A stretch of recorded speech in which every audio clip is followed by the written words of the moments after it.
नमस्कार, आप देख रहे हैं इंडिया वॉइस और मैं हूं आपके साथ श्रुति अंगद। बुलेटिन की करेंगे शुरुआत। खबर लखनऊ से है, जहां मुख्यमंत्री योगी आदित्यनाथ और रक्षा मंत्री राजनाथ सिंह भारत रत्न अटल बिहारी वाजपेयी की जयंती के अवसर पर केडी सिंह स्टेडियम में आयोजित अटल युवा महाकुंभ में शामिल हुए। वहीं मुख्यमंत्री योगी आदित्यनाथ ने कहा, मैं इस भव्य आयोजन के लिए यहां के जनप्रतिनिधियों को धन्यवाद देता हूं, जिसने लखनऊ और पूरे देश में शताब्दी महोत्सव के कार्यक्रम को एक नई ऊंचाई दी है। यह युवा कुंभ उन यादों को ताजा कर रहा है जो भारत की सनातन धर्म की परंपरा में कुंभ के आयोजन से जुड़ी है। कुंभ भारत की पहचान है। इस युवा कुंभ ने अटल जी की यादों को ताजा कर दिया।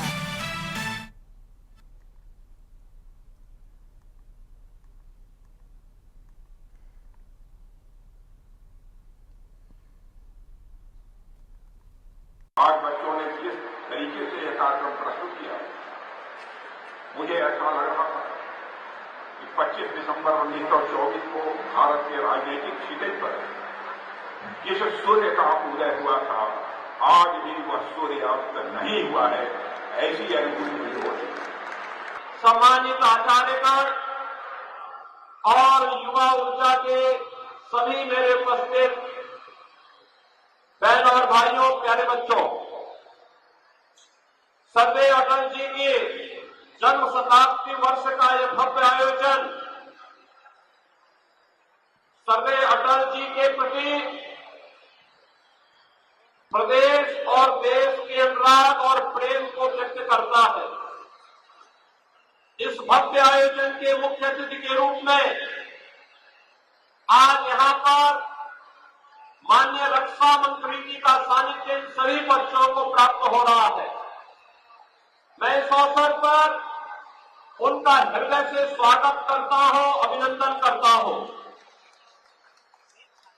मैं धन्यवाद देता हूं यहां के जनप्रतिनिधियों को, जिन्होंने सरदेव अटल जी की स्मृति को जीवंत बनाए रखने के लिए सभी संस्थाओं को एक मंच देकर के लखनऊ और देश के अंदर शताब्दी महोत्सव के कार्यक्रम को एक नई ऊंचाई दी है। आज का यह युवा कुंभ उन स्मृतियों को ताजा कर रहा है जो भारत की सनातन धर्म की परंपरा में कुंभ के आयोजन के साथ जोड़ती है। लखनऊ से बड़ी खबर सामने आ रही है। डॉक्टर भीमराव अंबेडकर पर टिप्पणी का ये मामला, बीएसपी कार्यकर्ताओं का जोरदार प्रदर्शन, प्रदर्शनकारियों में अमित शाह के बयान को लेकर रोष। हजरतगंज चौराहे पर अंबेडकर प्रतिमा के पास किया जा रहा है प्रदर्शन।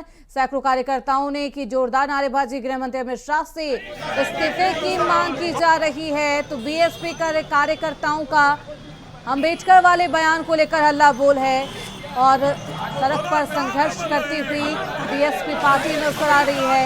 8 साल बाद ये प्रदर्शन बीएसपी पार्टी के द्वारा आंदोलन किया जा रहा है। सड़कों पर उतरकर प्रदर्शन किया जा रहा है।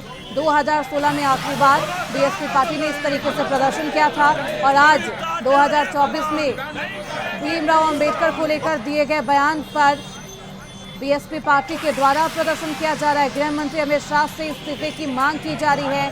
अंबेडकर वाले बयान पर अब सियासी घमासान है। मैं तो पहले बता दूं कि मैं दिनेश वाल्मीकि हूँ, पूर्व मंडल प्रभारी। आज माननीय बहन जी के आह्वान पर जो बाबा साहब अम्बेडकर जी का हम गृह मंत्री जी ने संसद में अपमान किया है, आज बहन जी के निर्देशानुसार हम लोग इकट्ठा हुए हैं और बाबा ये मांग करते हैं कि बाबा साहब अम्बेडकर जी का अपमान हम लोग नहीं सहेंगे।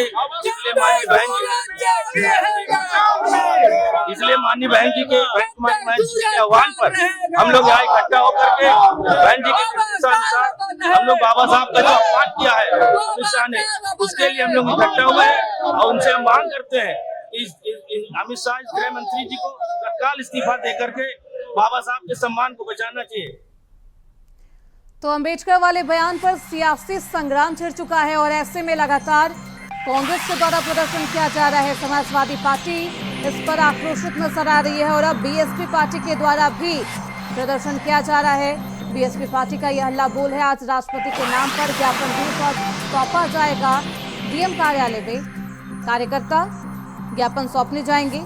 राष्ट्रपति के नाम पर यह ज्ञापन सौंपा जाएगा। देश भर में अमित शाह के बयान के खिलाफ प्रोटेस्ट का ऐलान कर चुकी है कांग्रेस। दूसरी तरफ बीएसपी पार्टी भी राष्ट्रव्यापी आंदोलन को लेकर, प्रदर्शन को लेकर तैयार है और इस तरीके से बीएसपी पार्टी 8 साल बाद सड़क पर उतरकर संघर्ष करती हुई, प्रदर्शन करती हुई नजर आ रही है।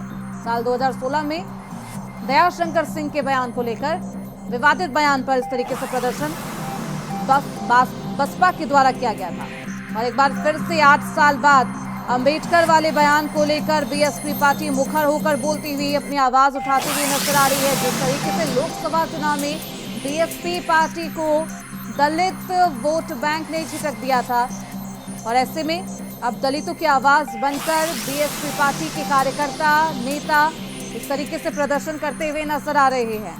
तो कांग्रेस ने भी देश भर में अमित शाह के बयान के खिलाफ प्रोटेस्ट का ऐलान किया है।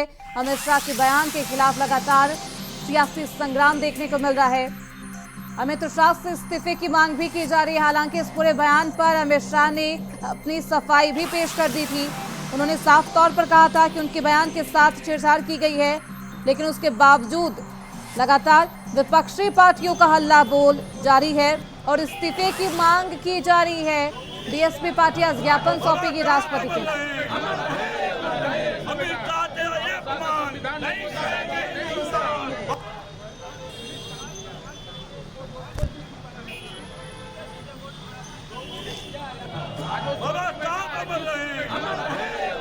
कांग्रेस के द्वारा कल प्रेस कॉन्फ्रेंस किया गया था। राष्ट्रव्यापी देश भर में गांव-गांव जाकर वो लोग अमित शाह ने क्या कुछ बयान दिया, बीजेपी संविधान को लेकर क्या कुछ कह रही है, उसके बारे में जनता को जागरूक करेगी। दलित वोट बैंक को साधने की कोशिश विपक्षी पार्टी के द्वारा लगातार जारी है। अमित शाह के बयान को लेकर ये सियासत का तापमान बढ़ चुका है और लगातार प्रोटेस्ट किया जा रहा है। अब बीएसपी पार्टी के द्वारा ये हल्ला बोल है और लगातार बीएसपी पार्टी अब संघर्ष करती हुई नजर आ रही है, प्रदर्शन करती हुई नजर आ रही है। इस्तीफे वाला ज्ञापन आज कलेक्ट्रेट में सौंपा जाएगा। डीएम के कार्यालय में जाकर बीएसपी कार्यकर्ता आज ज्ञापन सौंपेंगे। राष्ट्रपति के नाम लिखा ज्ञापन होगा। हमारे साथ हमारे सहयोगी मोहम्मद आसिफ लखनऊ से ज्यादा जानकारी के साथ जुड़ चुके हैं। आसिफ, अमित शाह के बयान के बाद ये जो आक्रोश है वो थमने का नाम नहीं ले रहा, सियासत लगातार जारी है और ऐसे में आज बीएसपी पार्टी के द्वारा प्रदर्शन किया जा रहा है, क्या कुछ माहौल? देखिए श्रुति, गृह मंत्री अमित शाह के बयान के लेकर सियासी हलचल लगातार बढ़ती देखी जा सकती है। अगर बात करें कांग्रेस की, तो कांग्रेस ने आज दोबारा प्रदर्शन का ऐलान किया है। वहीं बसपा भी 8 साल बाद सड़क पर उतरी है और सड़क पर बसपा नेताओं ने प्रदर्शन शुरू किया है। तो कुल मिलाकर जिस तरह से अम्बेडकर अपमान का सियासी संग्राम अब दिनों दिन बढ़ता जा रहा है, आज हजरतगंज में अम्बेडकर प्रतिमा के सामने बसपा नेताओं ने प्रदर्शन किया और साथ ही साथ गृह मंत्री को इस्तीफा देने की मांग की और इसके अलावा बसपा नेताओं ने मांग किया कि माफी भी मांगे गृह मंत्री अमित शाह, क्योंकि जिस तरह से बसपा प्रमुख मायावती ने एक बड़ा निर्देश अपने नेताओं को दिया था कि राजधानी लखनऊ समेत यूपी के साथ साथ देश भर में आंदोलन चलाया जाए और अमित शाह के खिलाफ प्रदर्शन किया जाए। लेकिन जिस तरह से यह प्रदर्शन अब कहीं न कहीं पूरी तरह से सियासी हो गया है। अंबेडकर को लेकर जिस तरह से अगर खासकर यूपी की बात करें तो यूपी की सियासत जो है काफी दिलचस्प हो चली है। दलितों के वोट बैंक पर कब्जा करने के लिए जहां कांग्रेस एड़ी चोटी का जोर लगा रही है, तो वहीं दूसरी तरफ समाजवादी पार्टी भी इस मामले में पूरी तरह से कूदी हुई दिख रही है। संसद से लेकर सड़क तक समाजवादी पार्टी प्रदर्शन कर चुकी है। तो वहीं अगर बात करें कांग्रेस की, तो कांग्रेस 3 दिन पहले एक प्रदर्शन, 4 दिन पहले एक प्रदर्शन कर चुकी थी, जिसमें प्रभात पांडे जो कार्यकर्ता था कांग्रेस का, उसकी मौत हो चुकी थी। लेकिन आज एक बार फिर से कांग्रेसियों ने भी बिगुल फूका।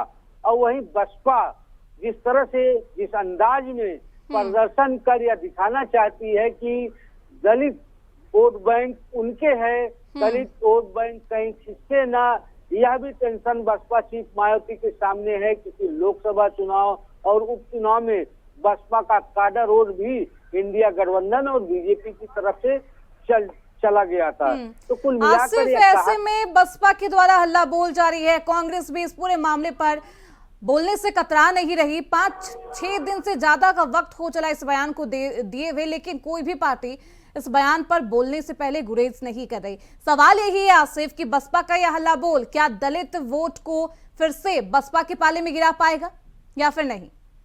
देखिए, चाहे समाजवादी पार्टी की बात हो, कांग्रेस की बात हो या फिर बसपा की, कहीं ना कहीं जिस तरह से दलितों के वोट बैंक को अपने पाले में करने के लिए एक होड़ सी मच गई है और लगातार दलितों के मसीहा कहे जाने वाले भीमराव अंबेडकर के खिलाफ दी गई टिप्पणी को लेकर अब जिस तरह से इस मामले को तूल दिया जा रहा है और यह कहने की कोशिश की जा रही है सभी राजनीतिक दलों की तरफ से कि वही दलितों की सच्ची हितैषी है। अगर सपा प्रमुख अखिलेश यादव की बात करें तो सपा प्रमुख अखिलेश यादव ने बाबा साहब को दलितों का भगवान बताया, और वहीं कांग्रेस की बात करें तो कांग्रेस भी बाबा साहब को दलितों का मसीहा बता रही है। और अब जिस तरह से बसपा की एंट्री हुई है इस सियासी दंगल में, बसपा भी यह नहीं चाहती कि वह चुप रहे और चुप रहने का नतीजा यह निकले कि दलित वोट बैंक का सूपड़ा ही साफ हो जाए, क्योंकि जिस तरह से बसपा की स्थिति देखी जा सकती है, बसपा का सियासी जहाज पूरी तरह से भवन में फंसा दिख रहा है। ऐसे में आसिफ ये सियासी जहाज क्या उभर पाता है देखना बेहद दिलचस्प होगा, और इस प्रदर्शन का असर जनता पर, खासतौर पर दलित जो वोट बैंक है उस पर क्या कुछ होता है देखना बेहद अहम होगा। बहुत शुक्रिया मोहम्मद आसिफ आपका इन तमाम जानकारियों के लिए। तो वहीं खबर आगरा से है, जहां भीमराव अंबेडकर के सम्मान में बसपा मैदान में हजारों की संख्या में बसपाई जिला मुख्यालय पहुंच गई, जहां बसपाइयों ने जोरदार प्रदर्शन किया। आपको बता दें कि हाल ही में गृह मंत्री अमित शाह के द्वारा भीमराव अंबेडकर पर ही की गई टिप्पणी से विपक्ष नाराज है। आगरा के जिला मुख्यालय पर भारी तादाद में फोर्स मौजूद है। वहीं प्रदर्शन को लेकर हमारे संवाददाता जिशान अहमद ने प्रदर्शनकारियों से खास बातचीत की है। क्या कुछ कहा उन्होंने, सुनिए। पार्टी का आज बड़े प्रकार से प्रदर्शन देखा जा रहा है। वहीं ताजनगरी आगरा में भी बहुजन समाज पार्टी के तमाम पदाधिकारी जिला मुख्यालय का आज घेराव किया है। अंबेडकर के बयान को लेकर, जो अंबेडकर के ऊपर अमित शाह ने बयान दिया था, उसको लेकर आज बड़े स्तर पर प्रदर्शन किया जा रहा है। हमारे साथ कुछ लोग हैं, इनसे बात कर लेते हैं। आज प्रदर्शन किया जा रहा है, क्या कुछ मुख्य मांगे हैं? बहुजन समाज पार्टी के तत्वाधान में आज जिला कलेक्ट्रेट पर आज सैकड़ों साथियों, हजारों लाखों के लोग इकट्ठा हुए और जो देश के गृह मंत्री अमित शाह जी द्वारा संसद में परम पूज्य बाबा साहब का अपमान किया है, उस इस मॉब ने ये मांग की है कि अमित शाह जी माफ़ी मांगें और अपने पद से इस्तीफा दें, नहीं तो बहुजन समाज पार्टी अभी ये अंगड़ाई ली है, अभी बहुत लंबी लड़ाई लड़ेगी। अगर अमित शाह इस देश के गृह मंत्री अगर माफ़ी नहीं मांगेंगे, बहुजन समाज पार्टी का प्रत्येक कार्यकर्ता, पदाधिकारी, समर्थक आज इस जन सैलाब में उपस्थित है और अमित शाह जी से इस्तीफे की और माफ़ी की मांग कर रहा है। तो देश के गृह मंत्री को नैतिकता के आधार पर इस्तीफा दे देना चाहिए और देश के करोड़ों करोड़ों दलित, शोषित, पीड़ित, दुखी, परेशान लोगों के लिए माफ़ी मांगनी चाहिए।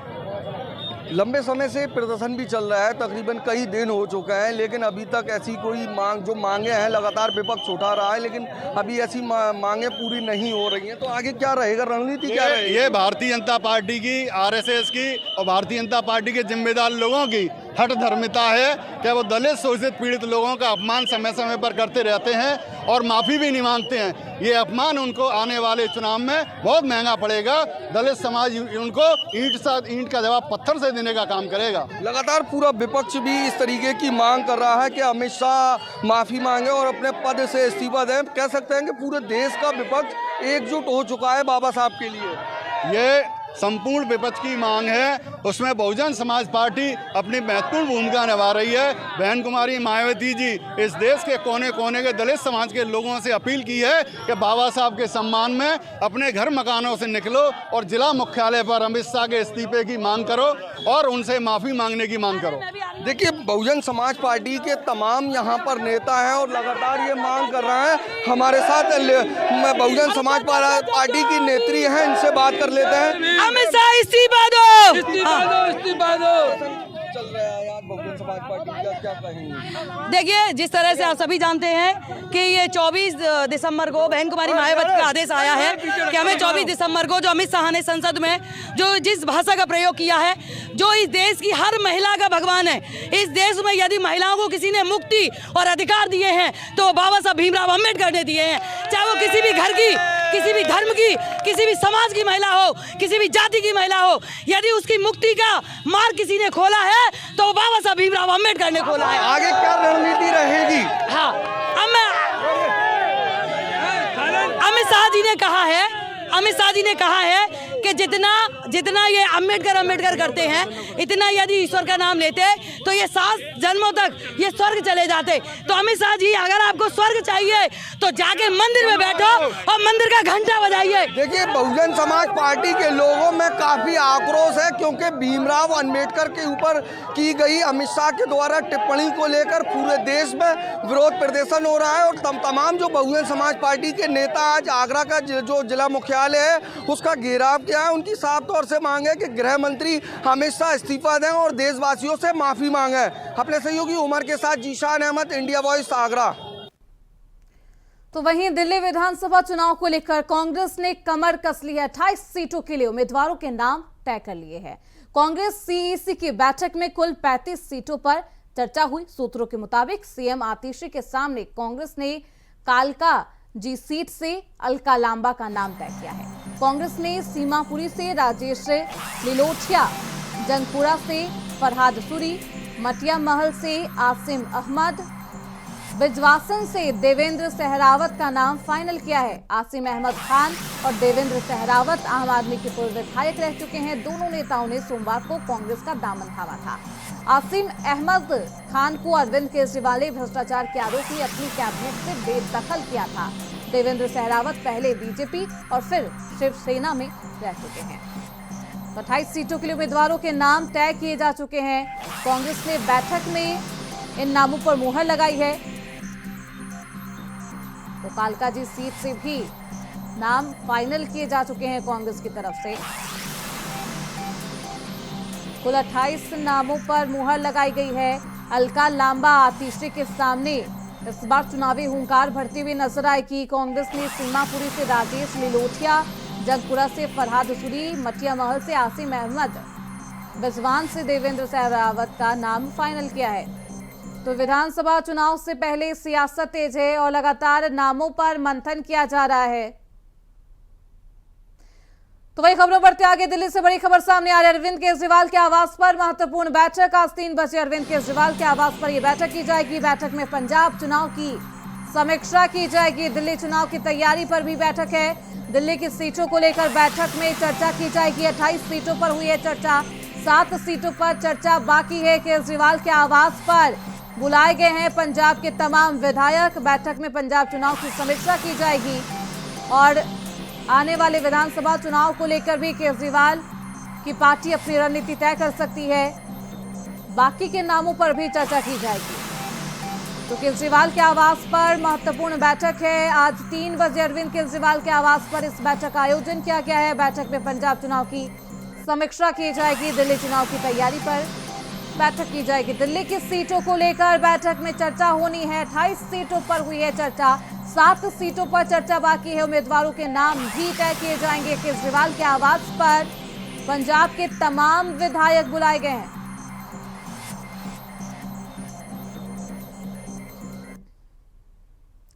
वहीं दिल्ली पुलिस ने आज एक बड़े गैर कानूनी इमिग्रेशन रैकेट का पर्दाफाश किया, जिसमें 11 लोगों को गिरफ्तार किया गया है। अधिकारी ने कहा है कि 11 लोगों में से 5 बांग्लादेशी नागरिक हैं और अन्य जाली दस्तावेज बनाने में शामिल पाए गए। ये सभी आरोपी फर्जी वेबसाइटों का इस्तेमाल कर बांग्लादेशी नागरिकों के लिए आधार कार्ड, मतदाता पहचान पत्र और अन्य जाली दस्तावेज बनाने में संलिप्त थे। ये कार्रवाई एक सघन अभियान का हिस्सा है, जिसका उद्देश्य दिल्ली में अवैध रूप से रहने वाले प्रवासियों की पहचान करना और उन्हें कानून के दायरे में लाना है। डीसीपी चौहान ने इस मामले के बारे में जानकारी लेते हुए कहा है कि आरोपी ऐसे बांग्लादेशियों को पहचान पत्र मुहैया कराते थे जो अवैध रूप से भारत में प्रवेश कर चुके थे। ये लोग आमतौर पर जंगलों और एक्सप्रेस ट्रेनों के जरिए भारत में दाखिल होते हैं। डीसीपी चौहान ने बताया है कि इन आरोपियों ने फर्जी वेबसाइटों के माध्यम से जाली दस्तावेज तैयार करने का काम किया था, जिससे बांग्लादेशी नागरिकों को बिना किसी कानूनी प्रक्रिया के भारतीय पहचान पत्र मिल सके। पुलिस ने 11 लोगों को गिरफ्तार किया है। फर्जी वेबसाइट से जाली दस्तावेज ये लोग तैयार करते थे। गैर कानूनी इमिग्रेशन रैकेट का पर्दाफाश दिल्ली पुलिस ने किया है। अभी तक 11 लोगों को गिरफ्तार किया जा चुका है। तो फर्जी वेबसाइट से ये नकली दस्तावेज बनाते थे, जिसके माध्यम से ये भारत में रहा करते थे। तो पुलिस ने अभी तक इस पूरे मामले में 11 लोगों को गिरफ्तार किया है। तो 11 लोगों में से 5 बांग्लादेशी बताए जा रहे हैं और अन्य जाली दस्तावेज बनाने में शामिल पाए गए हैं। ये सभी आरोपी फर्जी वेबसाइटों का इस्तेमाल कर बांग्लादेशी नागरिकों के लिए आधार कार्ड बनाया करते थे, मतदाता पहचान पत्र और अन्य जाली दस्तावेज भी बनाया करते थे। पुलिस ने अभी तक 11 लोगों को गिरफ्तार किया है, जिसमें से 5 बांग्लादेशी बताए जा रहे हैं, जिनका फर्जी आधार कार्ड, मतदाता कार्ड बनाया गया था।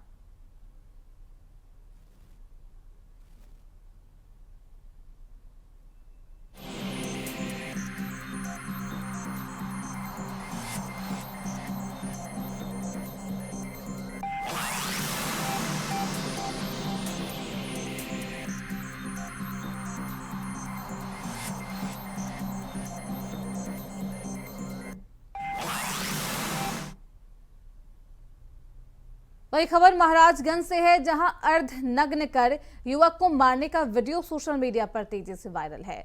बता दें कि वीडियो में एक युवक को कुछ युवकों ने जमीन पर लेटाकर बुरी तरीके से पीटते हैं। आप देख सकते हैं किस तरीके से युवक की पिटाई की जा रही है। वहीं वीडियो वायरल होते ही पुलिस हरकत में आई है। विभाग की टीम और पुलिस प्रशासन मामले को संज्ञान में लेकर जांच कर रहा है। तो ये पूरा वीडियो सोशल मीडिया पर वायरल है। महाराजगंज का ये वीडियो बताया जा रहा है। सैनिक हूँ, यहाँ पे गार्ड के तौर पे तैनात हूँ यहाँ पे अस्पताल सुरक्षा के लिए। अच्छा, क्या हुआ? कल शाम लगभग 4 बजे हमारे एक साथी हैं जो कपिल हैं, वो ऑन ड्यूटी पे थे और यहाँ पे सख्त इंस्ट्रक्शन है कि यहाँ पे पार्किंग ना करी जाए अस्पताल प्रशासन की ओर से। वही उसी ड्यूटी का वो फॉलो कर रहे थे और उन्होंने 2 लोग जो स्कूटी पर अज्ञात थे वो लोग आए यहाँ पे जबरन स्कूटी खड़ी करने लगे। तब हमारे जो गार्ड ड्यूटी पर तैनात कपिल कुमार ने उनको मना किया, तो वो लोग बदसलूकी पर उतर आए और उन्होंने फोन करके कई लोगों को बुला लिया। लगभग 100-150 लोगों ने उनके साथ में मतलब मारपीट करी, लाठी डंडों के बैट ले रखा था उन लोगों ने और हाँ जो भी थे वो उन्होंने मारपीट करी और क्या नाम है यहाँ पे बदसलूकी। फिलहाल इसी के साथ इस बुलेटिन में बस इतना ही। देखते रहिए इंडिया वॉइस।